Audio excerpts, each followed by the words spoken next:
Let's talk about the state of the left. You know, it's a topic that we come back to periodically. And I noticed in a recent article that you made a distinction between the left and the authentic left. Was that intentional? Well, a lot of the terms of political discourse have been almost evacuated of meaning. I don't even like to use them anymore. I have no idea what left and right are supposed to mean anymore. I mean, for example, what is lambasted as political correctness is supposed to be left. On the other hand, places where I go, including campuses, which are extremely conservative and reactionary, and there isn't any political activity at all. There's very delicate judgments about just what you're supposed to say about, this minuscule question of gender, race, color, and so on and so forth. So is that left or right? I don't know. I mean, or let's take, say, Witnesses for Peace in the 80s, which is a very dramatic and important phenomenon, and just the tip of an iceberg. It was the most dramatic part of a big phenomenon. There's something new in the history of imperialism. It's really dramatic. I mean, people from the imperial country who actually went down and lived in villages under attack in the hope that a white face around might help protect people from state terrorists organized by their own country, the imperial country. That's never happened before. Well, is that left or right? A lot of this comes from conservative Christian communities. And I don't know where to put it on any spectrum. It's just decent human beings. Now, if you take the traditional ideals of the left, like justice and freedom and solidarity and sympathy and so on, yeah, it represents those. On the other hand, by a lot of people's standards, that's conservative. In fact, I don't mind being called a conservative. I use the term myself sometimes. Todd Gitlin has written a new book called The Twilight of Common Dreams. He says the left is polarized by identity politics. He calls it the narcissism of small differences. He says the right has been building, but the left has been doing no such thing. It has been cultivating difference rather than commonality. Is Gitlin onto something? Onto something. I've written about it myself quite a bit. Take a look at the last sections of Year 501. It ends with a discussion of this topic. On the other hand, I just don't see what it has to do with the left. I think what he's describing is something that's happening in the country, all right? And it's a complicated phenomenon. It has roots in the activism of the 60s, which had a very civilizing effect. I mean, it simply brought to the fore all sorts of things that had been just suppressed, having to do with oppression and discrimination all across the range, from the original sin of American society, what happened to the population, which was put on the agenda really for the first time. I mean, there had been a few people, but it really became a major issue in the late 60s for the first time ever, even in scholarship, through questions of race, and the feminist movement, which of course had existed in some form, really took off in the 70s as a result of this, environmental issues, which means things like concern for the rights of future generations and so on, respect for other cultures. Again, nothing is qualitative. It's totally different, but there were qualitative changes then, and that just changed the country. You wouldn't have had a Central America solidarity movement of the type that existed had it not been for that. Spread throughout the whole country. It's all over the place. On the other hand, remember, this is a huckster society. It's a business-run society, meaning it's based on its primary value is deceit. The technical name for deceit is marketing, which is simply a form of deceit. You try to get people to do things they want to do. And that's not a small enterprise here. The last estimate I saw in a doctoral dissertation on it was about $1 trillion a year, which is like 1/7 of gross domestic product, spent simply on marketing, meaning manipulation and deceit. Well, one aspect of that is that anything that's going on is going to be picked up by people who want to make a buck on it. So take, say, the youth culture of the 60s. It was a famous case. It was, it did reflect a kind of a rebellion against things. It was not left, incidentally. You found it in working class kids. It was all over the place. But it was immediately commercialized. You know, pretty soon it ends up being designer jeans and, you know, fakery about Woodstock and, you know, the Big Chill with that sort of business. So sure, it immediately gets picked up by the huckster marketing culture and commercialized and vulgarized and so on. And that's going to be true of everything in a business-run society, obviously. And it's true of the civilizing impact of the 60s. So every one of those things very quickly got picked up into a theme of commercialization and oppression. In some cases, it's pretty dramatic. In a recent book of mine, World Orders, I went through some of the publications of everything from the Clinton administration inspirational literature and their campaign to the ultra-right Bradley Foundation.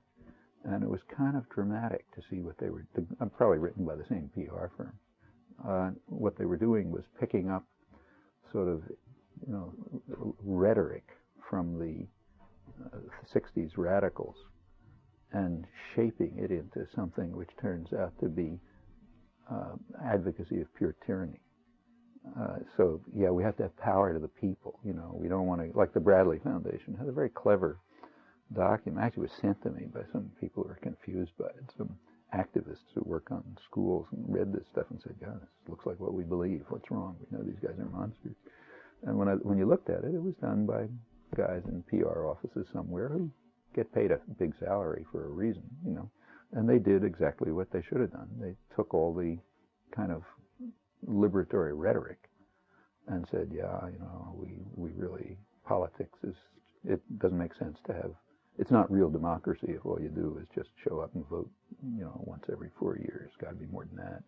So what you really have to do is get involved in civil society and organizations, you know, organize and get engaged in things and so on and so forth. And we have to not just kind of do what those guys tell you and push a button once every 4 years. Well, that sounds kind of familiar, you know. And it goes on from there until after a while you notice that what it turns out is what you're supposed to be involved in is real civil society, like the market, meaning work at your job and don't ask any questions and buy the junk they advertise on TV and maybe go to a PTA meeting. But the public arena somehow has disappeared. You know, nobody's there. So something's going on in the public arena, but nothing you can see, almost. Then it turns out there really is somebody in the public arena. It's elitist intellectuals and, you know, and social workers and, you know, bureaucrats. I mean, they're the ones who run the world, you know. So they're the public arena, and we don't want to be pushed around by those guys. So we go and do our jobs and, you know, follow and do our work and are happy and buy shoes and that sort of thing. That's our participation in democracy. And we got to prevent these social workers who are running the world from ordering us around. Well, obviously something missing from this story. You know, it's clear what it is. Well, that's the propaganda. And that's all over the place. That's how you can get a character like Steve Forbes without people just cracking up in laughter, or Ronald Reagan for that matter. Well, that's the result of very intense propaganda, which is part of the vulgarization and commercialization of the very decent instincts and developments that began to take place in the 60s. And I think what you now have is that. So it's true. There's a lot of this has been picked up not just by the huckster culture, but also by straight careerism. You know, it's a way for, I mean, for example, you know, there are people who are called on the left for reasons I simply don't understand, like Stanley Fish is. You look at the critique of political correctness, the huge literature of condemning political correctness. Incidentally, there's nothing defending it. There's something kind of curious about this. Since this became a kind of a cult around 1991, thousands of articles and books have appeared about it. They're all denouncing the takeover of the whole culture by left fascists. Well, and the rate of this was incredible. It was one of the biggest topics discussed in the press. People did some press counts. So a ton of stuff condemning the total takeover of the culture by left fascists. Try to find something from the left fascists defending them. Nothing. You know, there's virtually 100% denunciation of the phenomenon. Occasionally you'll find a weak voice that says it's not as bad as you think. Well, you know, if you have even a minimal sense of humor, you got to wonder what's going on here. I mean, if there's been a total takeover of the culture by left fascists, how come everybody denounces them? Where are they? You know? Well, the answer to that is, fortunately, commissars don't have a sense of humor, whether they're in Russia or here, so they can continue with the game without anybody laughing, which is fortunate for them, not for everybody else. But of course, it is comical, and what it tells you is who really has taken over the culture. In fact, there's been a huge onslaught, an effort to subvert the universities and undermine independent thought and shift the spectrum to the right and so on, and it's been pretty successful, and the people who are doing the denunciation are coming from that, and a lot of what they've produced, apart from the comic aspects, a lot of what they produced has been exposed repeatedly as fabrication and lies, but it doesn't matter, it keeps coming back, because they control the system anyway, so what do they care if they're exposed? But the fact of the matter is that some of what they're describing is true. So you take any popular movement, there's going to be a fringe which is going to be doing pretty disreputable things.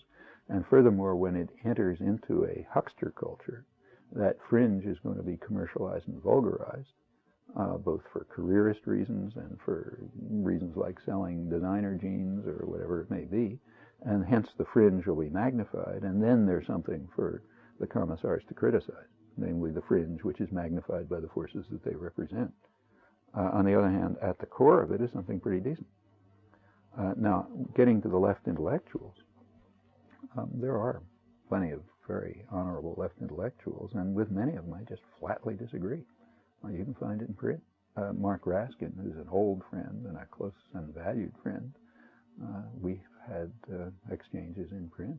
I mean, he published a lot of our personal correspondence in a recent book of his.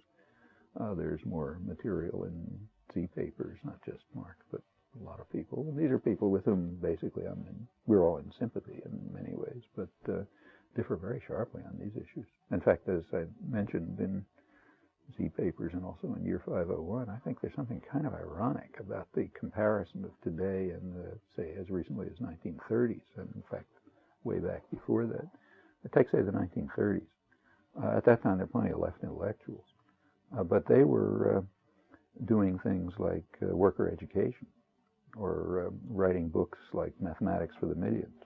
You know, they considered it to be their task to help people who had been deprived of formal education enter into high culture, learn what science is about, learn what the arts is about. Like, I'm privileged, so I'm going to, you know, you didn't have my privilege, but I'm going to use my privilege to help you learn more about these things that you want to know about and you're interested in.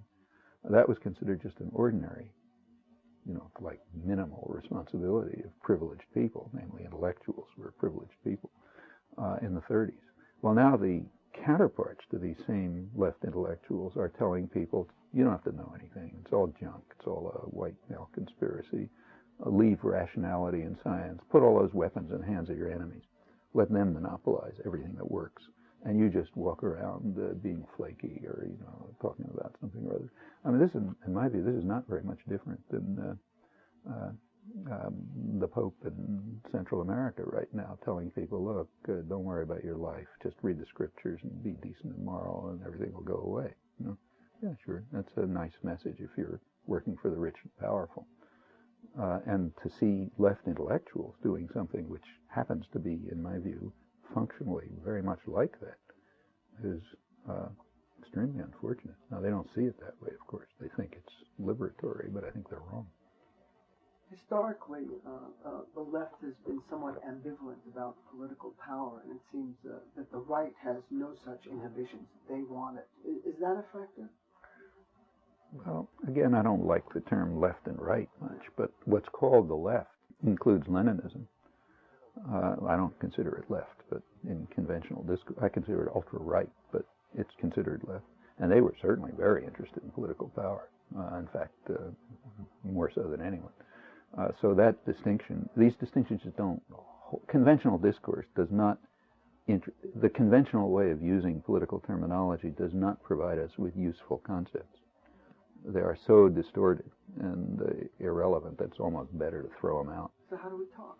Well, see, that's, I think, part of what's done by the propaganda system, and in fact self-consciously, is to deprive terms of meaning. Then you can't talk. Sometimes it's extremely self-conscious. You read the Clinton administration stuff on enterprise economics, written again by PR firms. Well, it turns out that enterprise economics involves workers and their firms, but no bosses and owners. They don't exist. Now, that's conscious evacuation of meaning. Or let's take maybe the most dramatic case in recent years is the disappearance of the word profits. You take a look at the press or journals, and there's no more profits. There's just jobs. So like when Clinton comes back from Indonesia with a $40 billion contract for Exxon, everybody's hailing what he did for jobs for Americans.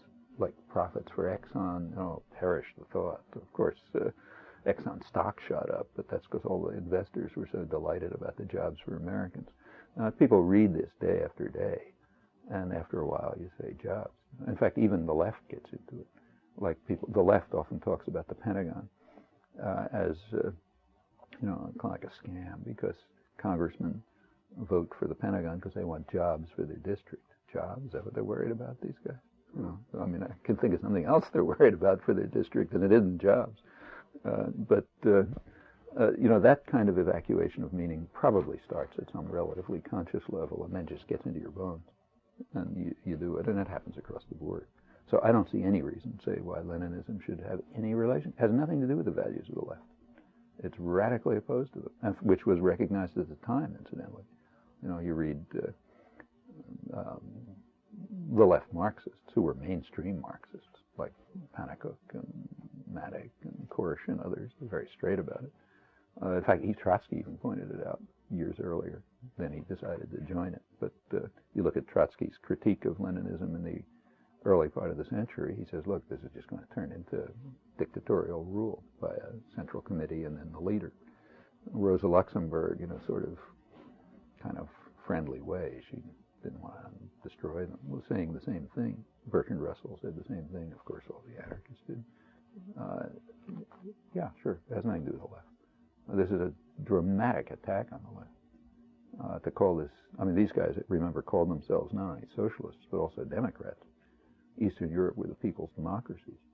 Well, in the West, everybody ridicules the democracy, rightly, but everyone loved the socialism, because you can use that to defame socialism. The claim to be socialist was about as plausible as the claim to be democratic. But when you have the two world propaganda systems agreeing on eliminating the meaning from the word socialism, well, it's pretty hard for people to resist. Getting back to identity politics, the Farrakhan and the Million Man March, I mean that seemed to be the epitome of it, not only defined by race, but by gender. What did you think of that? I don't quite agree with that. I think it's a more complicated phenomenon. What's in Farrakhan's mind, I don't know, but and I don't really presume to judge. I'm too far out of it. But judging by discussion and reading, discussion with very good people who think about these things, blacks who are involved and activists and so on, it seems to me much more, and what I've read, it seems to me much more nuanced. I mean, there are elements of what you described, but there are also elements of self-help, rebuilding viable communities and lives, taking responsibility for what we do. Those are good things. Those are part of organizing. Economic program is small-scale capitalism. I don't care about his. I mean, look, it's a mixture. I didn't see anything much in the way of an economic program, but even small-scale capitalism is a step forward when you're just crushed. It shouldn't be the end of things, obviously, but it can be a step. So I think it's a much more complicated fact. I think it has both. How it comes out depends on what people do with it. It's got opportunities to go a lot of different ways. The same is true of the sexism. I mean, it's not just straight sexism. There's a reason why it's men. You take a look at what's happened to black men in the last 20 years. The government's been at war with the black male population, and that's no exaggeration. This utterly fraudulent war on crime that the Reaganites, earlier antecedents, but the Reaganites and Bush picked it up, and Clinton's now involved in it. That's just a war against black males.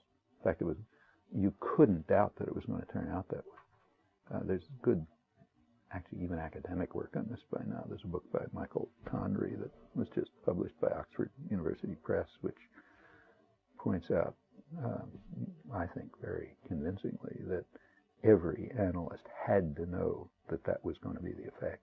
There was no way not to know that this was going to be a war against black males, young black males. Every indicator pointed that direction. And as he points out there, in the law, foreknowledge, conscious foreknowledge, is regarded as a measure of intent, and hence of proof of criminal action. I think he's quite right about that. This was simply criminal. It starts with the scapegoating. You know, Reagan and his famous anecdotes about black mothers with Cadillacs, the Willie Horton concoctions, consciously designed by Lee Atwater to be a racist stereotype. The war on drugs, undertaken at a time when everyone knew that drug use among whites was falling. In fact, use of every substance, even coffee, was declining. It had to do with big cultural changes, although it was sort of level in the black ghettos. So you knew you were going right after blacks, young blacks. Everyone knew that the police find it much easier, not because they're particularly, because even that be as little zero racist. It's a lot easier to make an arrest on the streets in a third world slum than it is in a white suburb, for perfectly obvious reasons. There's all kind of reasons why this is going to end up being a war against blacks. It had nothing to do with crime, had nothing to do with drugs. It did have a lot to do with destroying the male black population. Well, you know, under those conditions, and you see it in the statistics, and the resulting statistics, you know, the proportion of black men and women who have jobs, let's say, things like that, as compared with whites, and all sorts of things.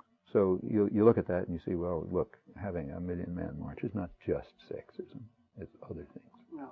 You're aware of Farrakhan's comments? I don't care about Farrakhan. That's another issue. I'm talking about the phenomenon. He's, I'm sure, just a straight opportunist who's trying to get power. You know, okay, fine. That's what leaders usually are. Is there a problem with, or is there a shared perception of and internalizing this notion of scarcity? Scarcity, there's not enough jobs, there's not enough money, there's not enough opportunity. And I see this play out in the left, in end of work. I mean, there's not going to be any work anymore. Yeah. Just take a walk through Boston, and see if you can think of some things that might be done in Boston. Like, is there anything that needs improvement? Well, like, for example, let's take my office. You know, can you think of some things that need improvement? Like, maybe it'd be nice if the light worked. You know, well, that's nothing. This is a rich folks. Go downtown and see if you can think of that. There's no work to be done. So, in fact, take a walk through Boston, and what you see is what you see everywhere. Huge amounts of work to be done, lots of idle hands, people who would be delighted to do the work. But the economic system is such a total catastrophe, it can't put idle hands to work on needed work that they want to do. Well, that's a catastrophe of the social economic system. It has nothing to do with lack of work. And the same is true of scarcity of funds, lean and mean times. They just read the business press. They don't know what to do with all the money that's coming out of their ears. The country's just awash in capital.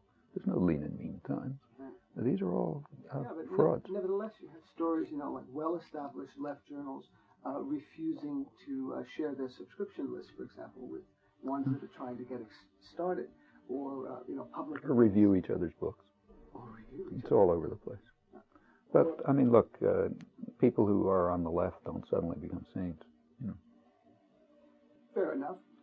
Let's talk about student activism. Traditionally, campuses, along with unions, have been sort of a source, a major source of ferment and resistance. Yet a new study from UCLA, which I sent you, says that student activism is at an all-time low. Interest in government and politics has plummeted. And the report also states that students' academic involvement has gone down as well. They're watching more TV. Does that track with your own perception? Well, let me raise a number of warning flags. First of all, student activism is not a traditional form of activism. Students are they're an interesting subpopulation, but they're a marginal subpopulation for many reasons. For one thing, they're transitory. You're a student for a couple of years and then you're something else. So it's a phase in your life where you happen to be uniquely free. It may not feel like that, but the fact is that during those couple of years, you don't have the responsibilities you're going to have later, and you don't have the coercion you're going to have later in the way we live. So it's a moment which is relatively free, relatively privileged, transitory, and things happen sometimes, but it's by no means traditional. To say that this is a low point is absurd. Is it lower than the 50s? No. Is it lower than 1961 when John F. Kennedy sent the Air Force to bomb South Vietnam and you couldn't get one person to think about it? I mean, I was giving talks in the mid-60s on the war, and you couldn't get anybody. The students were the only interest they had in was killing you because you were denouncing the country. I mean, what people think about as student activism is a couple of years in the late 60s, which was real and important and part of a much more general development. Anti-apartheid movement in the late 80s. Yeah, and then look, because it spread throughout the society. Now, it's interesting that people talk about the anti-apartheid movement, which is perfectly real, but wasn't a fraction of the Central America Solidarity movement, which is far more significant and much more deeply rooted and was not a student movement. I mean, students were involved, but they weren't by any means the core of it. You found more in churches in Arizona and Kansas than in elite universities. Now, as far as the decline in what's called the decline in student activism, and correctly, less reading, less academic work, less everything, that's not students, that's the society. There has been a dramatic change in the last 30 years, and it didn't just happen. There was just a recent study by some quite mainstream sociologist at Harvard who works on these things, Robert Putnam, good article in fact. He's found about a 50% decline since the 1960s in any form of interaction, even visiting your neighbors, going to PTA, joining a bowling league, Yeah, the article was called "The Strange Disappearance of Civic America." He identifies TV as the culprit. He did some various correlations, and he did identify TV. I'm not convinced. First of all, to identify TV is a little misleading. Why TV? TV isn't like a force of nature. There's a huge amount of money that goes into TV and making it a certain kind of thing.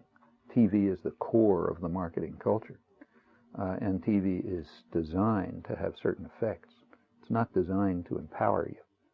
You don't find messages on TV about how to join a union and do something about the conditions of your life. TV rams certain kind of messages into your head over and over again, and those are messages designed to destroy your mind and to separate you from other people. And over time, it has an effect. So to say, well, it's TV, yeah, okay, it's TV. But in fact, one of the reasons why children watch so much TV is that parent-child interaction has dropped radically, about, I think, 40% or so from the 60s till today. Well, why has it dropped? Well, one reason it's dropped is because both parents have to be out working 50 hours a week in order to put food on the table. And there's no daycare, and there's no support systems, and so on. So what are you left with? TV babysitting. Kids are watching I mean, 40 hours a week. Okay, but that's, it's to say TV is a little too thin. There's fact. It's like saying automation's putting people out of work. Well, no, you got to look beyond that. That's superficially correct, but not actually correct. There's an awful lot of social policy beyond it, and that's true here too. Also, I'm not. I think that what's going on with TV is just part of something much broader, which is, in fact, look, democracy has always been regarded by elites, all elites, as a major threat, something you have to defend yourself against. It goes back as long as people have been talking about the topic. And it's also been well understood, whether you're in a totalitarian state or a democratic state, that the best defense against democracy is to just get rid of people. Get them off doing something else. In the 19th century, businessmen were sponsoring evangelical religions for this reason, and they still are, in fact. And this is just another form of the same kind of thing. If you can get people off talking in tongues or worrying about, it's a pacification program. It's a kind of pacification program. Yeah. Someone wrote to me a few months ago and said that they'd like to see me take up some of the more cogent critiques of your work and pose them to you. And I said, well, that sounds reasonable, okay. So I turned to Dissent, a very serious and scholarly journal, and in a recent issue, Richard Wolin reviewed World Orders Old and New, and Wolin informs the readers the following. The book is heavy-handed, fact-filled, citation-laden, gerrymandered, that you are ideologically obsessed, your views coincide with the far right, you have a long-standing contempt for Israel, and finally, this is probably the winner, your books are widely reviewed and discussed.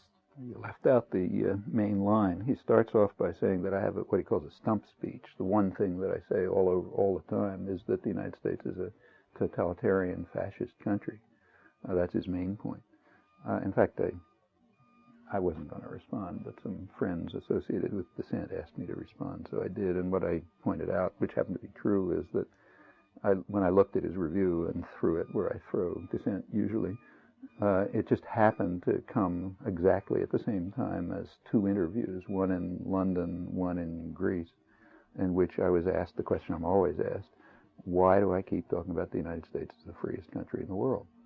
Well, that's what other people hear, but what he hears is I call it a totalitarian fascist state. Actually, you might take a look at the interchange later. I did write the letter, and I wrote a couple of things about it. His response, well, I don't want to characterize his response. It would be unfair, but take a look. What you'll find is, he says, yeah, I do call it a totalitarian fascist state, and I even use Orwellism. Well, what he means is that I pointed out in my response that I was quoting Orwell. I was quoting an unpublished article of Orwell's in which he pointed out that it was supposed to be an introduction to Animal Farm, in which it's in World Orders, the book he reviewed, and I pointed out that in the book he reviewed, my stump speech took about 2 paragraphs, and it was exactly the opposite of what he said, and I was quoting John Dewey and George Orwell and so on about the familiar fact outside of the commissar class that, as Orwell put it, in a very free society, he was talking about England, there are all sorts of ways to keep unpopular ideas from being heard. Orwell has just 2 sentences about it. He said, in part, it's because the press is owned by wealthy men who have every reason not to have certain ideas expressed. And the other part is just basically education. You go through Oxford and Cambridge and you just learn there are certain things it wouldn't do to say. And if you don't learn that, you're not in the system. Because that's enough to have this effect. Okay. So now, in his response, and I mentioned this in responding, his response is, oh, well, look, here I am using Orwellisms to call the United States a totalitarian state. Well, kind of odd interpretation, but even more odd is the next issue of Dissent, which just came out, which has a cover story in which the editors made an incredible discovery. They discovered an unpublished article by Orwell, which has never appeared in the United States. Namely the one that I was talking about, which in fact has been available in the Everyman's edition for years, but let's put that aside. These are kind of curious behaviors, but if that's the most cogent criticism, you can find nothing much to talk about. And what can you say about being criticized for having a fact-filled, citation-laden book? I mean, then they got you. That's pretty standard criticism. They got you coming and going. If you don't, but it's not just me; it's the left. Any critic is going to have to face that. If you don't footnote every word, you're lying, and you're not giving sources. If you do footnote every word, you're a ridiculous pedant. Look, if you have no arguments, and all you can do is throw mud, there aren't a lot of choices. Well, you've long been excommunicated, if I can use that word, from the Illuminati circles of the Upper West Side and their instruments, the New York Review of Books, Dissent, and I dare say the Nation. You rarely appear in the Nation, but your articles used to appear in the New York Review. Used to is a funny phrase. I mean, there was it's not me, it has nothing to do with me. No. There was a period from, you can date it, it was about 1960. The New York Review started in 1964. From about 1967 to about 1971, it was open to dissident opinion. This is not just me, incidentally. But if you look at the people who were writing in those years, and you check it a couple of years later, they've all disappeared. Me, Peter Dale Scott, Franz Sherman, Paul Lauder, and Florence Howe. I mean, there's a whole string of people who disappeared. Well, what happened? First, it didn't disappear with a sharp cutoff, like, you get a little tailing off the edge. But it was basically in that period that there was this sort of, the New York Review was always open to everyone else. But this this sector of opinion did appear there. Well, I think I know the reason. You want to figure it out, interview the editor. but I'll give you my interpretation, having been pretty close to them, incidentally. I think what happened is that the editors are smart people.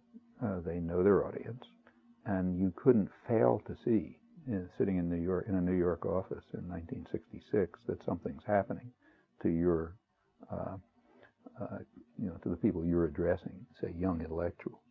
They're changing, and you want to keep ahead of the game, and be innovative and so on. Well, you bring in the people they're beginning to listen to or being interested in, so you get a shift. And it was also quite easy to see by 1970, 71 that there's a reaction coming in, and it's going to be smashed. So you want to keep a step ahead of the game, you shift. At least that's my interpretation. You can try your interpretation. You don't think it's really Actually, I can tell you specific facts. I know when it terminated with me personally, namely in January 1973, when there was a day, I don't know if you want the story, but Yeah, okay, well, I forget whether I told it publicly or not, but anyway, it happened. On, I guess it was January 24th, 1973, the New York Times, I happened to have a talk at Columbia that evening for a peace group, and the New York Times that morning had a big announcement, peace in Vietnam, and had a big supplement inside. They just announced the peace treaty signed between Nixon, Kissinger, and Hanoi, peace, everything was over, wonderful, and they had a big supplement inside in which they included the text of the treaty, a long interview with Kissinger, in which he went through the treaty paragraph by paragraph, big White House statement, and so on. Everybody's just fantastic, it's all over.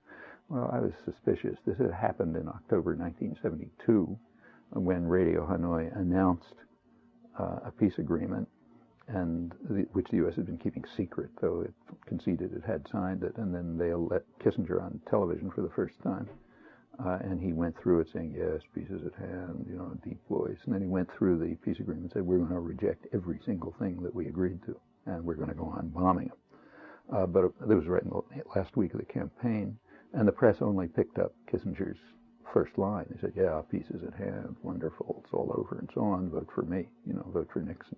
What he was actually saying was, we're not going to pay any attention to this because we don't want this agreement. We're going to keep bombing them to get something better.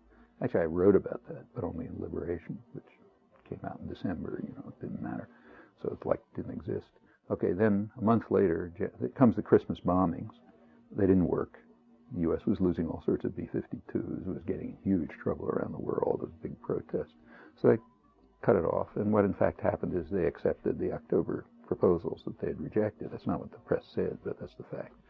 You look at Kissinger's detailed commentary, same story. He went through the peace treaty paragraph by paragraph, said we're going to reject everything in it, and we're going to continue the war, but we're going to pretend it's the North Vietnamese who are doing it. He more or less said that. Well, I was pretty angry. I was going to New York. I called Robert Silver's friend, who's the editor, and I asked him if he could meet me for dinner. I wanted to talk to him about something. We met at the Columbia Faculty Club, where I was going to give a talk later. We spent an hour or two going through the texts. They were all there in the morning paper, special supplement. There's no question about what they said, no argument. I said, look, I'd like to write about this. I think it's the most important thing I'll ever write, because you know as well as I do that the press is just going to lie flat out about it. They're going to take the story, the front, they're going to take the headline, and then when the whole thing collapses because of U.S. initiatives, they're going to blame the Vietnamese. That's which is, in fact, incidentally, exactly what happened. I said, I would like to write about it. It'll really be important. He said, no. He said, I said, don't worry. I'll make sure that your point of view gets in. And in fact, there was an article written by a nice person, Frances Fitzgerald, who didn't understand the point. And she does have a footnote there, which I guess Silvers told her to put in, which says, well, there is this weird idea that Nixon and Kissinger aren't serious, but, I don't understand what that could mean. That's it. I then wrote the article in Ramparts and in Social Policy, but you know what that means. That was the end. He understood it. I understood it. We both understood each other. No, I'm kind of surprised to hear that, because I thought it was your first big book on Israel that sort of. Is it before that came out? Yeah, because that came out. In fact, that came out first in France, and I think. In the Middle East? Yes. came out in French translation. You can get a publisher here? I then came out here with some other stuff. The articles there were in Liberation, other peripheral journals. Yeah.